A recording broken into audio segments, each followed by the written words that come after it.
بالله السميع العليم من الشيطان اللعين الرجيم بفضل بسم الله الرحمن الرحيم وبه نستعين وهو خير ناصر ومعين.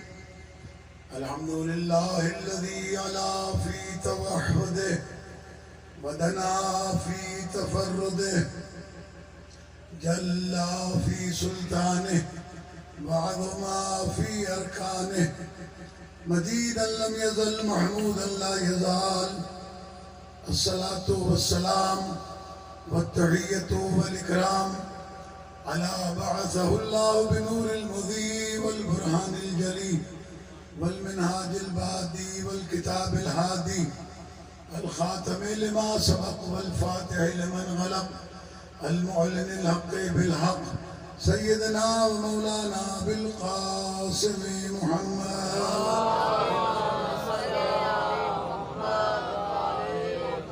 والصلاة والسلام على عترته الأطيبين الأطهرين المعصومين الذين أذهب الله عنهم الرجس وطهرهم تطهيرا.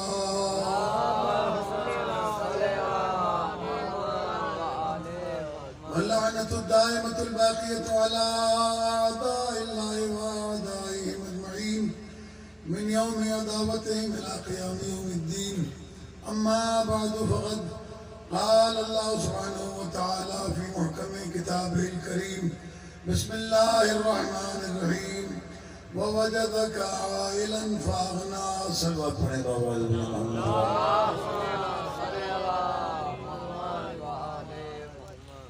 عزیزان گرامی، عوام کا مزاج جو ہے وہ تھوڑا سا بدل گیا ہے کہ فضائل پر نہیں بولتے ہیں تو جب کوئی نکتہ چینی ہوتی ہے اس پہ بولتے ہیں. لیکن ضرورت اس امر کی ہے، بہرحال آپ نے قصیدے سن لیے، کہ ہم پر سب سے بڑا الزام یہ ہے کہ شیعہ قرآن مجید کو نہیں مانتے. شیعہ قرآن مجید کو نہیں مانتے اور ان کے ہاں حافظ قرآن نہیں ہوتا، انہیں قرآن یاد نہیں ہوتا. شیعہ صحابہ کو نہیں مانتے، شیعہ امہات المومنین کو نہیں مانتے، ازواج رسول کو نہیں مانتے، اور اس طریقے کے بہت سارے جھوٹ تو ہر جمعے کے خطبے میں عوام الناس کو بتائے جاتے ہیں تاکہ لوگوں کے دلوں میں نفرتیں پیدا ہوں. جبکہ قرآن مجید کا اعلان یہ ہے کہ وہ 3 لوگوں پر لعنت کرتا ہے، 3 قسم کے لوگوں پر لعنت کرتا ہے. اور ایک آپ نے بھی قرآن مجید پڑھا ہوگا، ورنہ کل مولوی سے جا کے پوچھ لیجیے گا کہ وہ 3 کون سے ہیں جن پر لعنت کرتا ہے قرآن.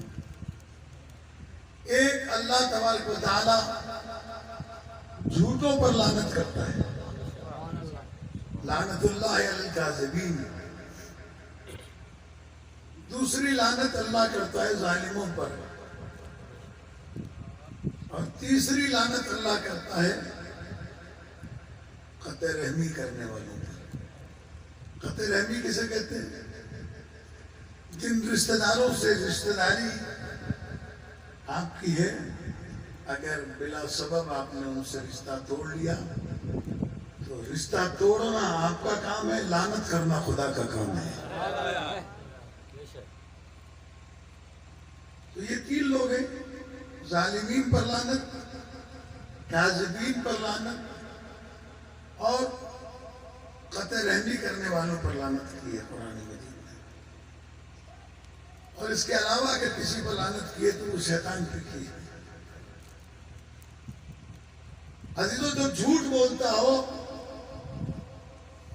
اس پر جب قرآن لعنت کرتا ہے تو مولوی جب منبر پہ کھڑا ہو کر مسلمانوں کو جھوٹی باتیں بتائے اور پھر قرآن پڑھے تو ایسے آدمی پر قرآن لعنت کرتا ہے. یہ الزام ہمارے اوپر لگاتے کہ شیعہ لعنت کرتے ہیں، ہم کسی پر بھی لعنت نہیں کرتے. لیکن جس پر قرآن لعنت کرے آپ اس پر لعنت نہیں کرتے؟ کون سا ایسا حافظ قرآن ہے جو تراویح پڑھاتا ہو اور قرآن مجید کی تمام لعنتوں والی آیتیں نہ پڑھتا ہو؟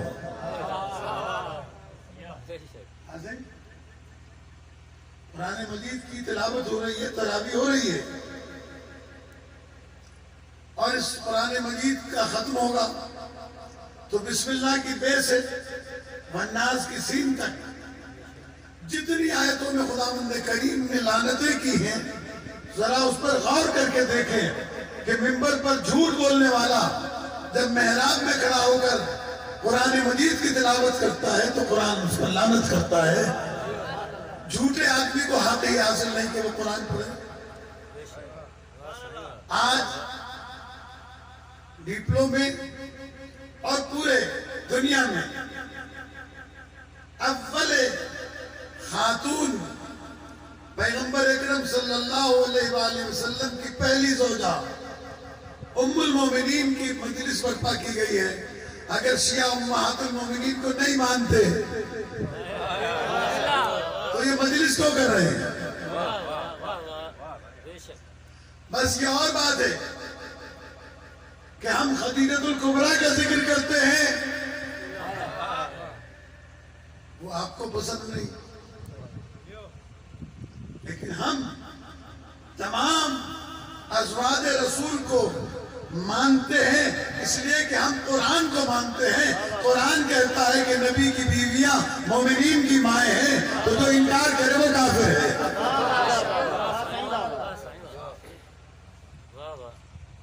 آگے اگر کوئی جاہل کوئی بات کرتا ہے تو اس کا شیعت سے تعلق نہیں، اس کا ذاتی فیصلہ ہے۔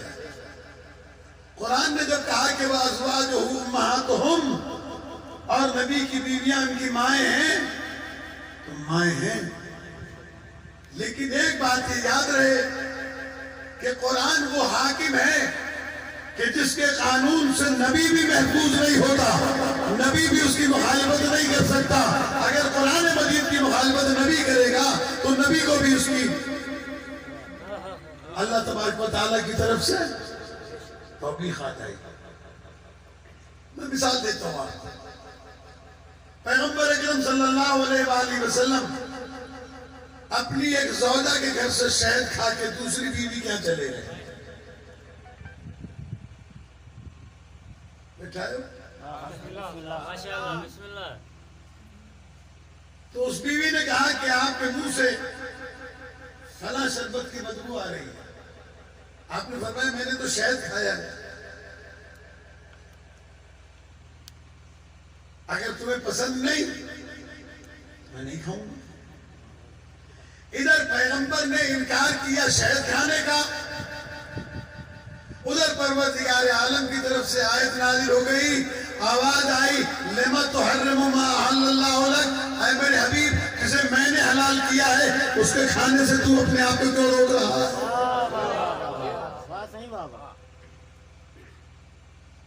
کیوں روک رہا ہے؟ پروردگار عالم نے اعلان کیا سورہ تحریم، تو نہ پڑھیے سورہ تراویح میں دیکھتا ہوں کیسے ختم قرآن کرتا ہے۔ یہ پڑھ کے بھی بتا ذرا لوگوں کو، صرف نفرتوں کی بات نہ کرو، قرآن مجید کو سمجھنے کی بات کرو۔ پروردگار عالم فرماتا ہے تبتغی مرضات ازواجک، اے اللہ کے رسول، اے میرے حبیب کیا تو اپنی بیویوں کی خوشنودی چاہتا ہے؟ اگر انہیں پسند نہیں ہے تو ان کو طلاق دے دے، ہم اس سے اچھی طرح دے دیں گے۔ ابھی بتا تو صحیح عوام کو وہ کون سی تھی، ہم نام نہیں لیتے لیکن قرآن نے ذکر کیا ہے، تھا نبی کے گھر کا ذکر۔ اللہ نے قرآن مجید میں بیان کر کے دنیا پر ثابت کر دیا کہ اگر اللہ کی حلال کردہ چیز کو نبی بھی اگر کھانے سے انکار کرے تو ہم اسے قبول نہیں کرتے، تو جس حلال کو نبی حرام نہیں کر سکتا اس اللہ کے حلال کو مسلمان حرام کیسے کر سکتا ہے؟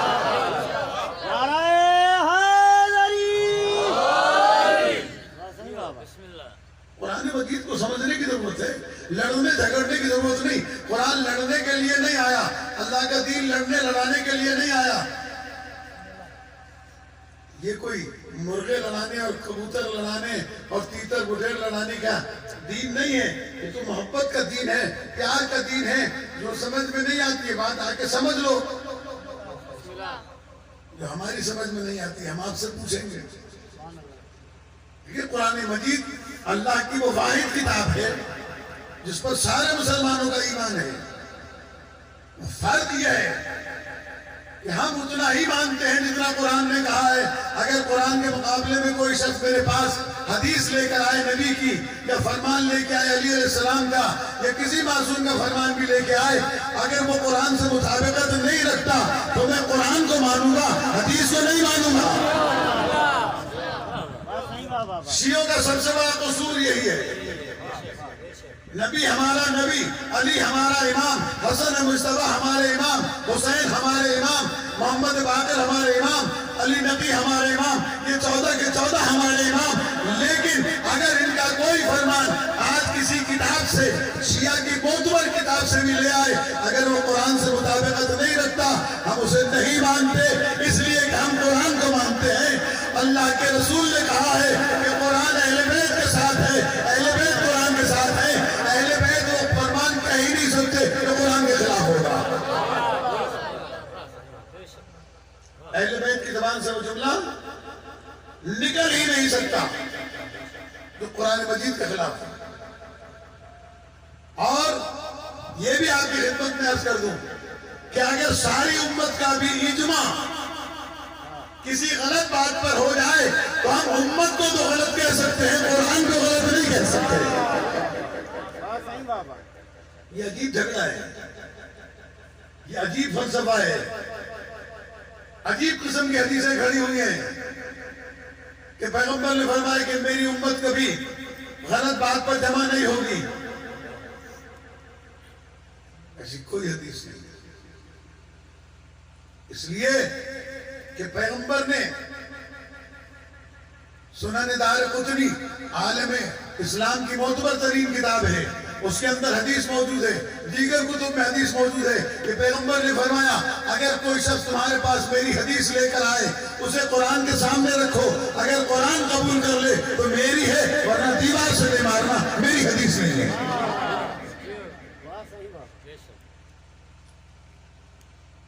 یہ بات اپنے ذہن میں محفوظ رکھ لیجئے کہ مکتب تشیع شیعہ مذہب کی بنیاد قرآن مجید کی آیات اور اس کے احکامات پر ہے۔ ہمارا مکمل عقیدہ قرآن مجید سے ہے۔ ہم امام مانتے ہیں تو بھی قرآن والا، نبی مانتے ہیں تو بھی قرآن والا، اللہ مانتے ہیں تو بھی قرآن والا، قیامت کا دن مانتے ہیں تو بھی قرآن والا۔ عجیب دستور ہے۔ آپ لوگ علم میں ہوگا، آپ لوگوں کے آپ سنتے رہتے ہیں قیامت دینی ہارے کہندے پٹھیال سارے امیداؤ صحیح کہندے نالے سا سجا امیداؤ کہاں تھا جو ملو چاہتا چاہے کہاں لائے ہوتے ہیں کہ ملے سا مائٹی تو نہ چاہتا کہاں لائے مسان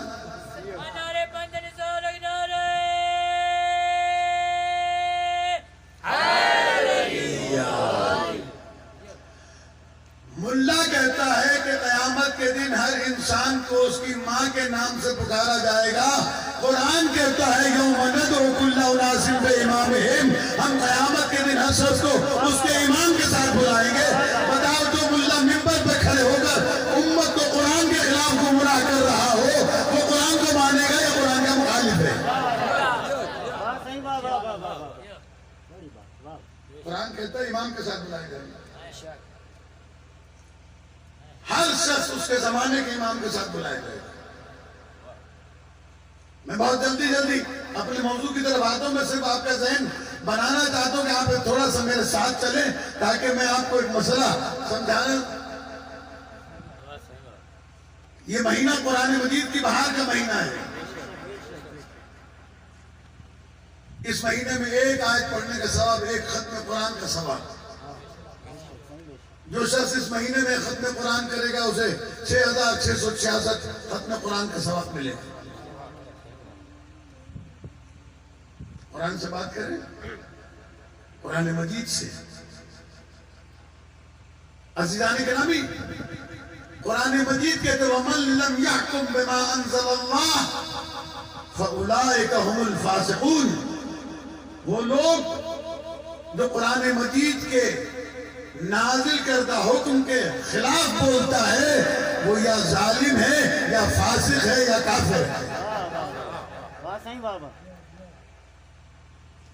سورہ مائدہ کی 45 47 46 نمبر اسی طریقے سے کھول کے دیکھ لیجئے گا، ایک ہی جگہ پر تینوں آیتیں آگے پیچھے ہیں۔ وَمَن لَّمْ يَحْكُمْ بِمَا أَنزَلَ اللَّهُ، جو اللہ نے نازل کیا ہے اگر اس کے مطابق حکم نہیں دیتا تو یا فاسق ہے یا ظالم ہے کافر ہے، بلکہ وہ فاسق بھی ہے، ظالم بھی ہے، کافر بھی ہے۔ تو پہلی بات تو یہ کہ قرآن مجید کو پڑھ کر ان کا غلط ترجمہ نہ کرو، اپنی طرف سے اس کی تعویل نہ کرو۔ جب قرآن نے کہہ دیا کہ ہم ایمان کے ساتھ بلائیں گے تو قرآن نے یہ بھی بتا دیا وَجَعَلْنَاهُمْ أَئِمَّةً يَهْدُونَ بِأَمْرِنَا، ہم نے ان کو بھی امام بنایا ہے جو ہمارے حکم سے ہدایت کرتے ہیں۔ وَجَعَلْنَاهُمْ أَئِمَّةً يَهْدُونَ إِلَى النَّارِ، اور ہم نے ان کو بھی امام قرار دیا ہے جو جہنم کی طرف بلاتے ہیں۔ اب یہ تیری مرضی ہے کہ جہنم والے امام کے پیچھے چلا جائے یا جنت والے امام کے پیچھے۔ یہ قرآن ہے، یہ کوئی حدیث نہیں ہے، یہ کوئی قیل و قال نہیں ہے، یہ کوئی شیعہ سنی کی بات نہیں ہے۔ قرآن مجید کہتا ہے کہ امام دو قسم کے ہیں کہ ڈھونڈنا تیری ذمہ داری ہے۔ کیوں؟ اس لیے کہ پیغمبر نے فرمایا من مات ولم یعرف امام زمانہ مات میتۃ جاہلیہ، جو شخص مر جائے اس حالت میں کہ زمانے کے امام کو نہ پہچانے وہ کافر مرتا ہے۔ ہر دور میں امام موجود ہے۔ آج تو میرے پاس موضوع دوسرا ہے، میں صرف آپ کو یہ بتانا چاہتا تھا کہ حق قرآن ہے۔ میں نے آیت پڑھی ہے قرآن مجید کی، اللہ تبارک و تعالیٰ اعلان کرتا ہے وَوَجَدَكَ عَائِلًا فَأَغْنَىٰ، اے حبیب ہم نے تجھے غریب پایا تو غنی کر دیا۔ یہ کس کی شان میں نازل ہے؟ اس کے آگے پیچھے دو تین آیتیں ہیں۔ أَلَمْ يَجِدْكَ يَتِيمًا فَآوَىٰ، حبیب یاد کر ہم نے تجھے یتیم پایا تو کیا تیری پرورش نہیں کی؟ آمد تھکڑی پیار تو میں ختم کر اللہ تو جنوانا کے نہ بدھائی دیں چھوڑے کر کھڑی مدھائی۔ قرآن مجید کیا کہتا ہے؟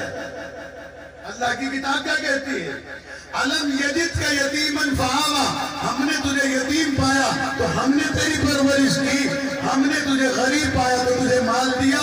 خدا کی قسم قرآن مجید سر پر رکھ کے مولوی سے پوچھو کہ وہ کون تھا جس نے یتیمی میں پرورش کی تھی، وہ کون تھا جس نے غربت میں مال دیا تھا؟ یا اولاد دی ہے تو ابو طالب نے دی ہے، مال دیا ہے تو خدیجہ نے دیا۔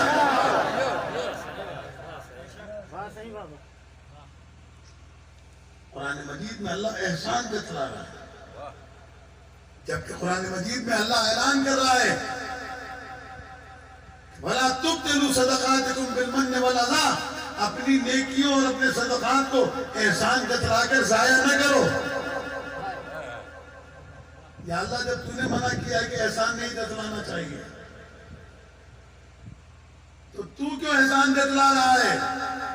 اور یہ عجیب بات ہے کہ پرورش ابو طالب نے کی، آواز آئی کہ ہم نے پرورش کی۔ وہ ہاتھ کتنے عظیم ہوں گے جن ہاتھوں کو اللہ اپنا ہاتھ بتا رہا ہے۔ سلوات بھیج دیں بابا بلند محمد والے۔ وہ مال کتنا پاک ہوگا جس مال کو اللہ اپنا مال بتا رہا ہو۔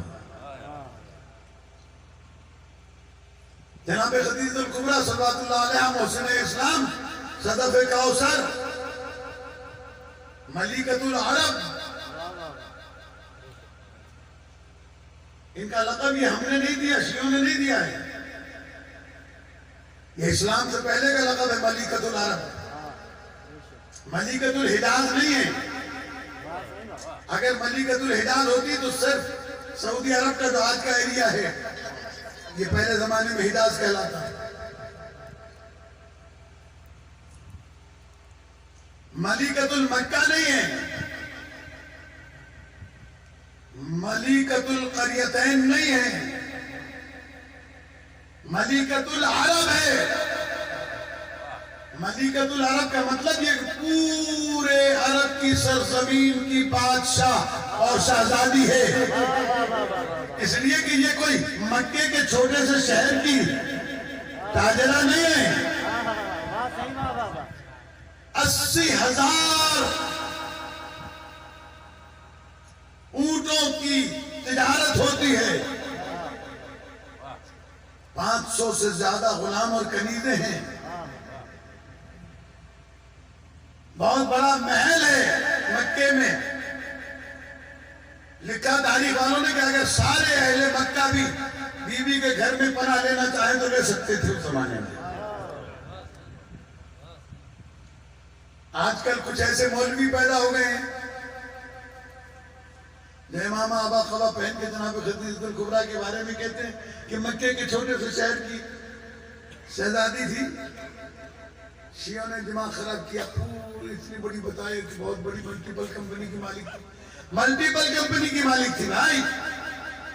بی بی کی تجارت شام میں، بصرہ میں، مصر میں، افریقہ میں، عراق میں، شام تک بی بی کے قافلے جایا کرتے تھے۔ اتنی بڑی عظیم خاتون تھی، اور ایک طرف مسلمانوں نے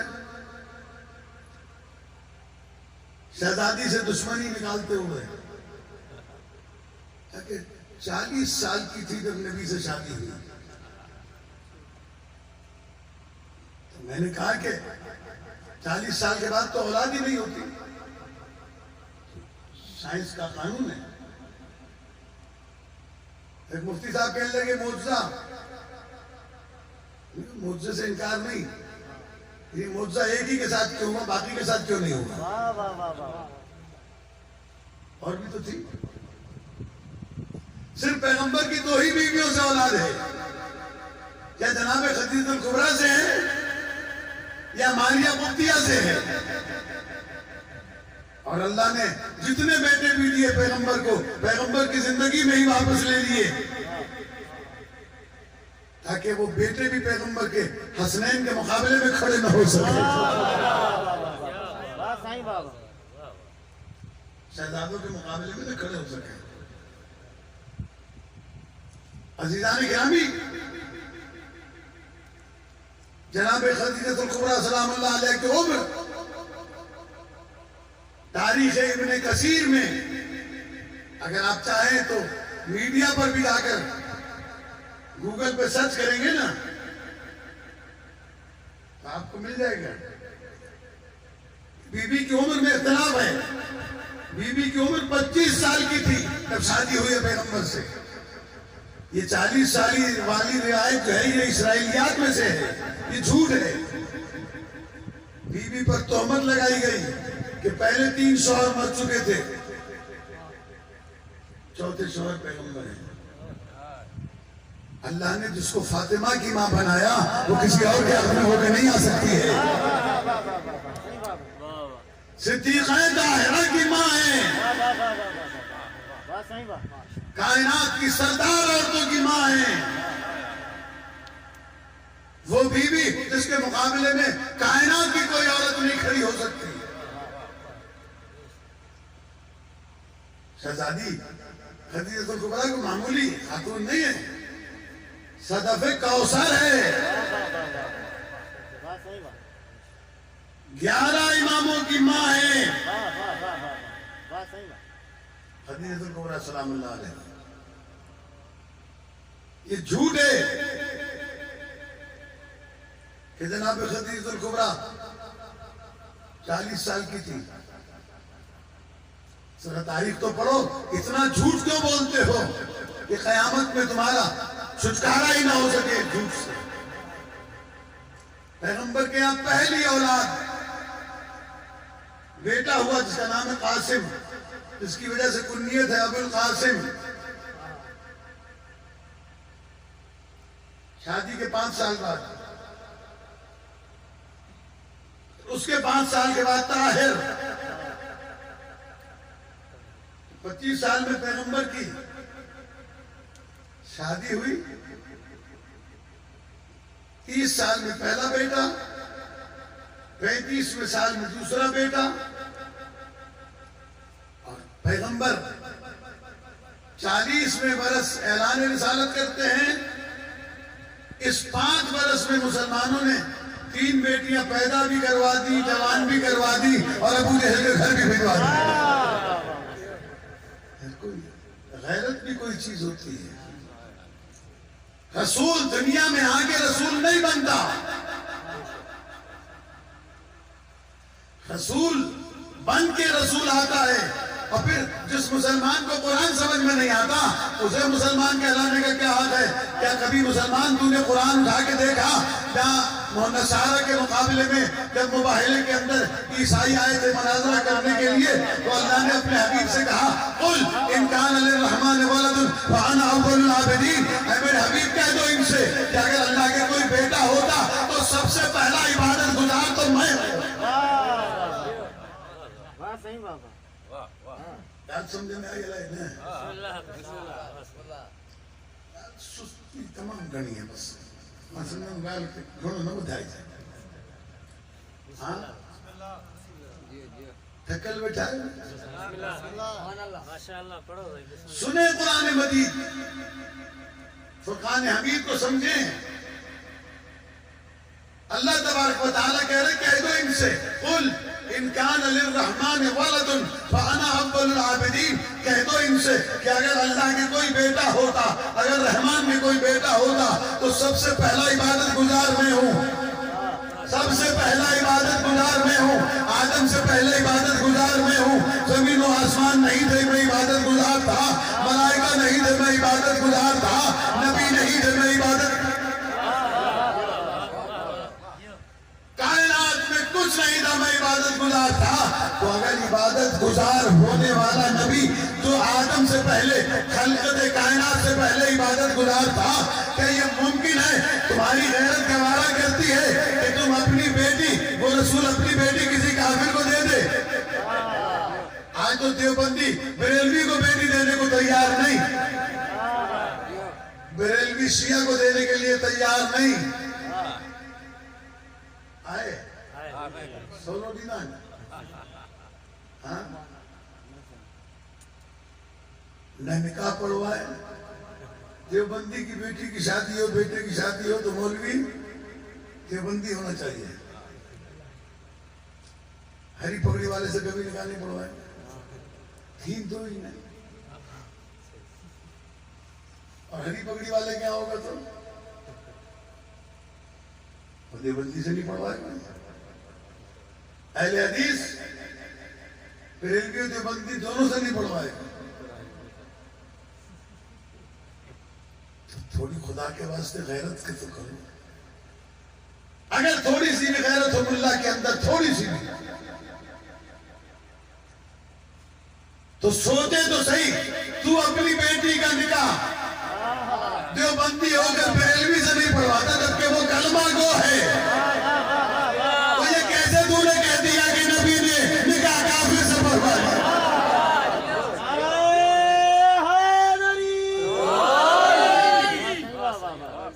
کیا غیرت ہے یہ نہیں کہ تو اپنی بیٹی ایک مسلمان سے نہیں نکاح پڑھوا رہا، شیعوں سے تو بالکل نہیں پڑھوائے گا۔ جہاں پر تیری غیرت کام کرتی ہے، اللہ اپنے حبیب کی شادی اس بیوی سے کرا رہا ہے تو محسن اسلام وہ 25 برس کی تھی، اور اس نے وہ خدمت کی کہ پیغمبر نے فرمایا، جب مدینے پیغمبر تشریف لے گئے تو ایک مومن نے، مسلمان نے پیغمبر کو دمبا لا کے دیا، اسے کٹوایا گیا، اس کا گوشت پکوایا گیا۔ پیغمبر نے جناب خدیجہ الکبریٰ کی کچھ سہیلیوں کے گھر بھجوایا، ان کی سائیڈی نے کے دردائن سائیڈی کے گھر، سہیلیوں کے گھر بھجوایا۔ تو کسی بیوی نے اعتراض کیا کہ کب تک تم اس بوڑھی عورت کو یاد رکھو گے، اس سے اللہ نے تمہیں اچھی بیویاں دے دی۔ فرمایا خاموش، آج کے بعد یہ بات نہ کرنا، کس منہ سے یہ بات کرتی ہے؟ اس نے مجھ پر اس وقت احسان کیا جب کوئی مجھ پر احسان کرنے والا نہیں تھا، اس نے اس وقت کلمہ پڑھا جب کوئی کلمہ پڑھنے والا نہیں تھا، اس نے اپنا مال قربان کیا جب کوئی مال قربان کرنے والا نہیں تھا۔ پورا عالم اسلام مقروض ہے جناب خدیجہ الکبریٰ کا، قیامت تک بھی خدیجہ الکبریٰ کا قرض مسلمان اتار نہیں سکتے، اس لیے کہ اسلام پر سب سے پہلی انویسٹمنٹ جناب خدیجہ الکبریٰ نے کی۔ اور جانے گرامی، یہ وہ واحد بیوی ہے کہ تو انتظار میں تھی، یہ تو مسلمان چونکہ جناب خدیجہ الکبریٰ سے ایک خاص عداوت ہے کہ وہ علی کی ساس ہے، فاطمہ کی ماں ہے، حسنین کی نانی ہے، اس لیے اس دشمنی میں یہ ساری باتیں کرتے ہیں۔ ورنہ جناب خدیجہ الکبریٰ کو تو پہلے سے، شادی سے پہلے ہی بتا دیا گیا تھا کہ تو وہ خوش قسمت عورت ہے جو کائنات کے اس شوہر کے گھر میں جائے گی جس کی کائنات پر حکومت اور اقتدار ہوگا۔ ورقہ بن نوفل جو بی بی کا چچازاد بھائی تھا، اس نے بھی جناب خدیجہ الکبریٰ کو یہ بتایا تھا۔ کب شہزادی نے پیغمبر اکرم کو مال تجارت دے کر بھیجا شام کی طرف، اور شہزادی نے اپنے غلام کو ساتھ کیا اور ایک کاپی دی کہ رستے میں اس شخص کے بارے میں جو کچھ دیکھے اسے لکھ کے لانا۔ جب وہ واپس آئے پیغمبر اکرم صلی اللہ علیہ وآلہ وسلم، تو بی بی نے اپنے غلام سے پوچھا کہ بتا رستے میں کیا دیکھا؟ کہا کہ انتہائی ایماندار، انتہائی دیانتدار۔ کہا میں یہ نہیں پوچھ رہی، میں تو یہ پوچھ رہی کہ تم نے عجائبات کیا دیکھے، کیا چیزیں تیرے نظر میں آئی؟ کہا میں نے دیکھا کہ جہاں سے یہ گزرتے تھے سورج نکلتا تھا تو بادل سایہ کرتا تھا، جب کسی درخت کے قریب سے گزرتے تھے تو درخت چھپ کر السلام علیکم یا رسول اللہ کہہ کے سلام کرتا تھا، اگر کسی خشک کنویں کے اندر اپنا لعاب دہن ڈال دیتا تھا تو کنویں سے پانی ابلنے۔ یہ ساری نشانیاں دیکھ کر ورقہ بن نوفل سے بیان کی، جو بی بی کا چچازاد بھائی تھا، انجیل کا عالم تھا، اس نے کہا کہ یہ نشانیاں آخری نبی کی ہیں۔ مسلمان پتہ نہیں کس ہوا میں رہتا ہے، کس دین پر ہے یہ مسلمان جو کہتا ہے کہ 40 سال تک پیغمبر کو یہ پتہ نہیں تھا کہ میں رسول ہوں، جبکہ ورقہ بن نوفل کو ابھی اعلان رسالت سے پہلے پتہ تھا کہ یہ رسول ہے، یہودیوں کو پتہ تھا کہ یہ پہلے رسول ہے۔ آپ دیکھیں سیرت پیغمبر صلی اللہ علیہ وآلہ وسلم کی کتابیں اٹھا کر کہ پیغمبر اکرم کو 10 برس کی عمر میں، 11 برس کی عمر میں جناب ابو طالب علیہ السلام کے ساتھ شام کا سفر ہوا تجارت کا۔ جناب ابو طالب جس قافلے کے ساتھ جا رہے تھے وہ شام کے قریب بحیرہ راہب کے چرچ کے نیچے ٹھہرا۔ وہ چرچ سے اتر کے آیا نیچے پہاڑی سے، کہنے لگا کہ تم سب کی میرے پاس دعوت ہے۔ اچھا، چلے گئے، پیغمبر کو سامان کے پاس محافظ کے طور پر بٹھا کے گئے، کیونکہ ابو جہل اور اس کے چیلے سرکار ختم مرتبت کو پسند نہیں کرتے تھے۔ سب چلے گئے کھانا کھانے کے لیے. تو راہب نے پوچھا پادری نے, سب اتنی آئے ہو, سب آ گئے ہو؟ کہنے لگے ہاں سب آ گئے. کہا نہیں, میں نے جس کی وجہ سے تمہاری دعوت کی وہ تو آیا ہی نہیں. جس کی وجہ سے میں نے تمہاری دعوت کی ہے وہ تو آیا ہی نہیں ہے. کہا ہاں, میں یتیم عبداللہ کو سامان کے پاس بٹھا کے آئے ہیں. کہا تمہیں کون کھلاتا, اس کی صدقے میں تو تمہیں کھلا رہا ہوں.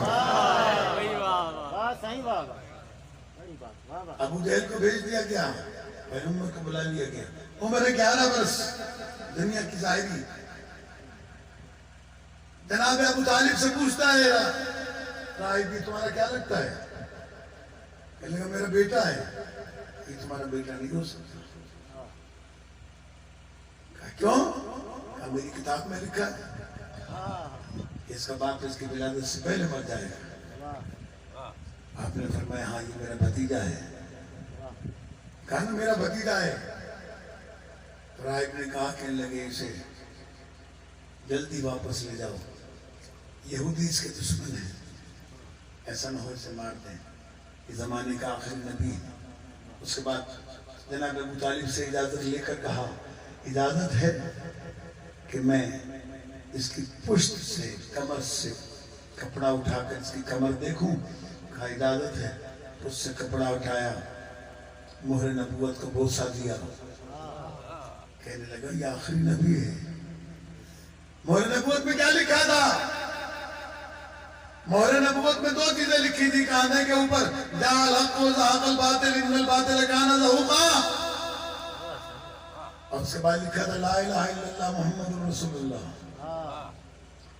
کہتا ہے راہب کہ اگر میں زندہ رہا تو میں اس کی رسالت پر کلمہ پڑھوں گا, اسے جلدی لے جاؤ, اس کی حفاظت کرو, یہ آخری نبی ہے. او مسلمان, او مفتی دوران, او قرآن کے حافظ, یہ تو بتا پیغمبر 10 سال کے تھے تو راہب کو پتا تھا یہ آخری رسول ہے, تو کیسے کہہ رہا ہے کہ 40 سال تک رسول ہے؟ کچھ تو غیرت کرو. لوگوں کو لڑانے کے لیے شیعہ قرآن کو نہیں مانتے, شیعہ صحابہ کو نہیں مانتے, شیعہ یہ کرتے ہیں, شیعہ نیاز میں بچوں کو کاٹ کے ڈالتے ہیں, شیعہ امہات المومنین کو نہیں مانتے. اور جیسا ہم مانتے ہیں اسے کائنات میں کوئی نہیں مانتا.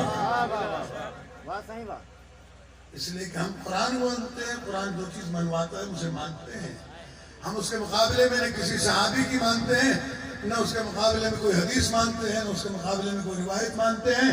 جہاں قرآن کہہ دے, ابھی رمضان المبارک ہے نا, ساری امت کو پریشان کر رکھا ہے.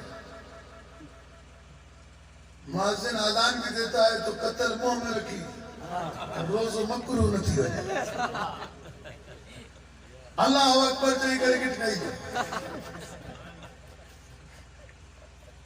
روز و مکروہ تھی, خدا تو خوف کر, اللہ تو خوف کر, تو مانوں گا روزہ خراب کرے گا. قرآن کے مقابلے میں حدیث کو مانتا ہے تو. قرآن تو کہتا ہے وَأَتِمُّ الصِّيَامَ إِلَى اللَّيْلِ, اور روزے کو رات تک پورا کرو. قرآن مجید کا روزہ تو رات کو کھلتا ہے. تیرا روزہ سورج کبھی پورا غروب ہی نہیں ہوتا. سموسہ ہاتھ میں, پکوڑا ہاتھ میں, کھجور ہاتھ میں, ایوڑو ٹینشن بولنے آئے مسلمان کے. آزان تے اللہ اکبر تے نہ کھولے ہوں روزو کیوں. اللہ تبارک و تعالیٰ کا دین قرآن مجید سے وابستہ ہے. قرآن کہتا ہے رات کو کھولو, تو کہتا ہے شام کو کھولو. تیری مانے ملا کی مانے یا مولا کی مانے, بس یہ یاد رکھیے گا. جو ملا کے پیچھے چلتے ہیں وہ انشاءاللہ قیامت میں بھی ملا کے پیچھے ہی جائیں گے. پھر جہاں ملا جائے گا وہاں یہ سارے جائیں گے. مولا کے پیچھے چلے. عزیزان گرامی, جناب خدیجہ الکبریٰ صلوات اللہ علیہا پیغمبر کے گھر میں آئیں, ساری دولت پیغمبر کے قدموں پہ نشاور کر دی. پیغمبر جب غار حرا میں عبادت کے لیے جاتے تھے تو بی بی خدیجہ روزانہ کھانا لے کے جاتی تھی. اللہ تعالیٰ آپ کو زیارت نصیب کرے.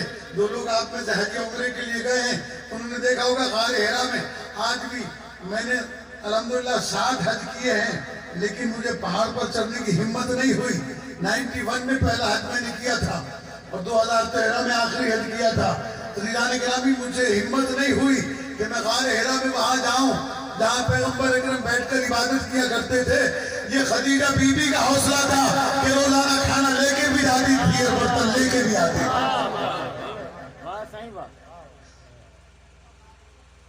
سرکار خدیجہ مطلب وفادار بی بی، اس کے لیے اللہ کی طرف سے سلام آیا. جس بی بی نے اپنا پورا مال اسلام پر قربان کیا. عزیزان گرامی یہ زوجہ پیغمبر اکرم کو اللہ نے بطور تحفہ دی تھی.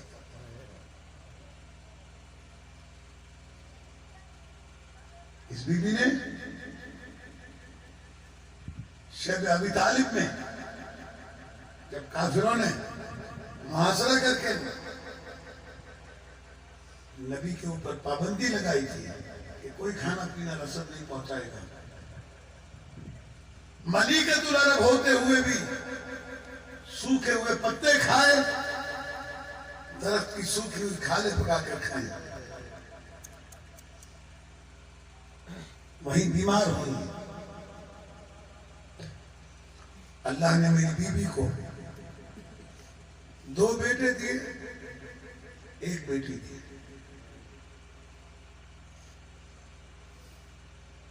یہ جناب خدیجہ کی بہن خولا کی 2 بیٹیاں تھیں، 3 یعنی جناب خدیجہ نے پالا تھا. ان کی بہن کی بچیاں یتیم تھیں. ورنہ یہ ممکن ہی نہیں ہے. بس یہ قانون یاد رکھیں کہ ہم کسی کتاب کو نہیں مانتے قرآن کے علاوہ. ہم ایک بات جانتے ہیں کہ نبی کی بیٹی کافر کے گھر میں نہیں جا سکتی. اسے اللہ نے اپنا رسول بنایا ہو نہ وہ اپنی بیٹی کسی کافر کو دے گا اور نہ ہی کسی کافر کی بیٹی کو اپنے گھر لائے گا جب تک کہ وہ مسلمان نہ ہو جائے. اگر نبی کے گھر میں بھی آئی تو ابو سفیان کی بیٹی آئی لیکن وہ اوائل اسلام میں ہی مکے میں مسلمان ہو گئی تھی. ام حبیبہ اور اس کے بعد وہ بیوہ ہوئی. ہجرت حبشہ کے موقع پر حبشہ میں پھر پیغمبر اکرم نے اپنا نمائندہ بھیج کے ان کو بلوایا، نکاح کیا، اپنے گھر میں رکھا. تو ام حبیبہ کا ایمان اتنا بلند تھا کہ جب ابو سفیان آیا ہے نا مکے میں مدینے میں پیغمبر کے گھر پہ، جناب ام حبیبہ نے پیغمبر کا بستر لپیٹ دیا. ابو سفیان نے کہا کہ بیٹی تو نہیں جانتی کہ میں سردار قوم ہوں. کہا ہوں گے آپ سردار لیکن آپ مشرک ہیں، نجس ہیں، یہ پاک بستر اس پر آپ نہیں بیٹھ سکتے. جناب خدیجہ الکبریٰ سلام اللہ علیہا نبی کے گھر میں رہی. بعثت سے 15 سال پہلے شادی ہوئی اور بعثت کے 12ویں سال شہزادی اس دنیا سے گئی.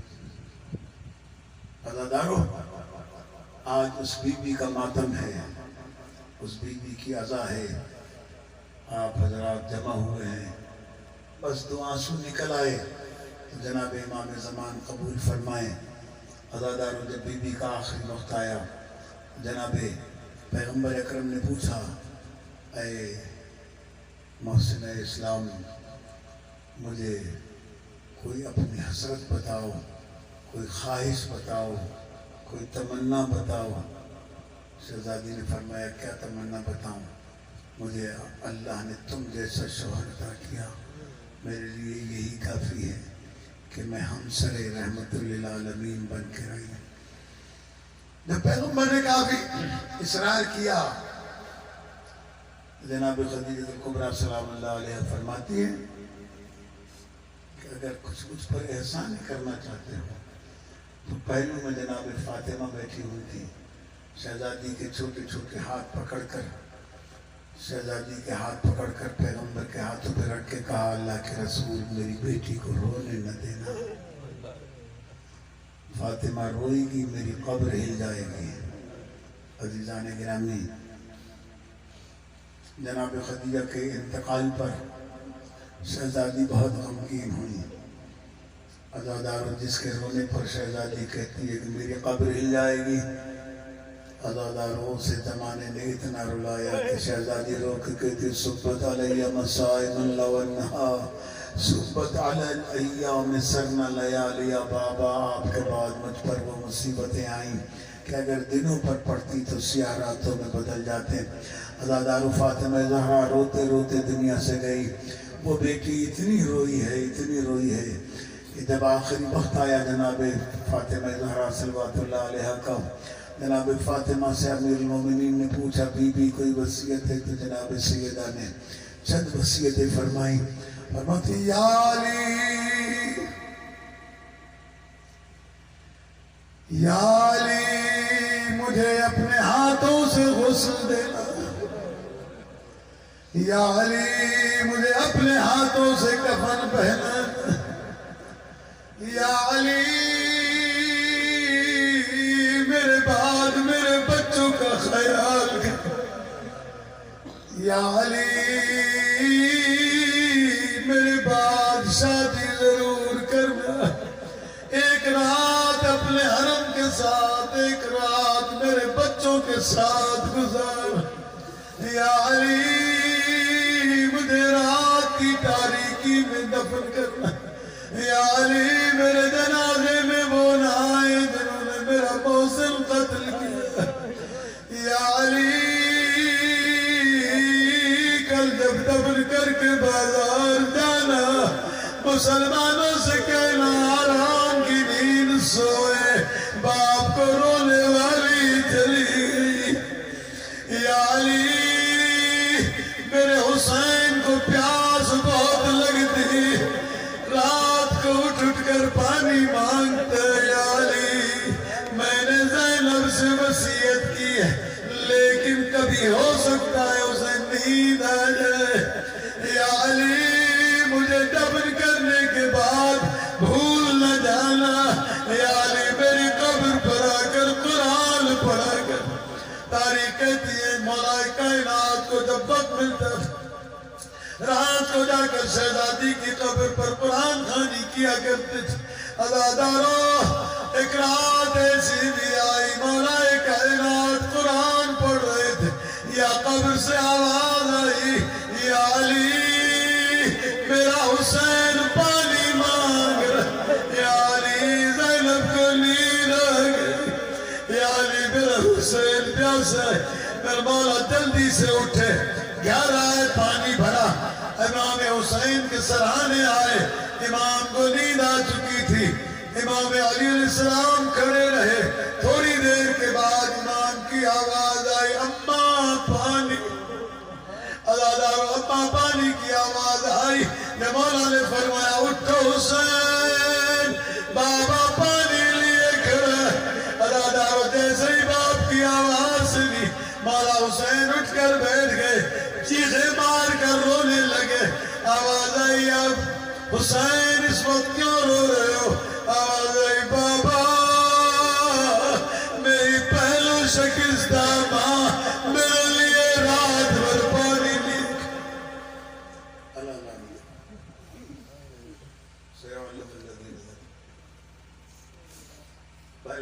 محمد و آل محمد ہماری اس قلیل عبادت کو